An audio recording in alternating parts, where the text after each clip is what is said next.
আমি জানি যে আমাদের মার্ডার ওয়েপন নেই, কিন্তু পোস্টমর্টম রিপোর্ট তো আছে, আর ওটাই তো আমাদের স্ট্রংগেস্ট এভিডেন্স। নীলা চ্যাটার্জিকে নিয়ে কি এটা বলছিলেন? ও ইয়েস, নীনা তো একটা উঁচু পোস্টে গভর্নমেন্ট জব করে, তাই খুব দিমাগ। ওর একটা অ্যাফেয়ার চলছিল।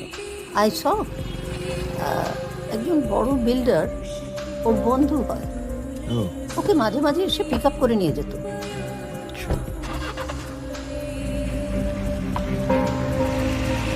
দুটিকে তো ওর মা সময়ে দিত না, শি ওয়াজ অলওয়েজ বিজি। তাই দুটি ঠিক করেছিল গ্র্যাজুয়েশন করতে লন্ডন চলে যাবে। যদি বাইরে যাবে প্ল্যান করছিল? ইয়েস, ওর দাদার কাছে। দুটি আর ঈশা একসঙ্গে প্ল্যান করেছিল। ঈশাটাকে? দুটির বেস্ট ফ্রেন্ড, আমার 60th বার্থডেতে তোলা।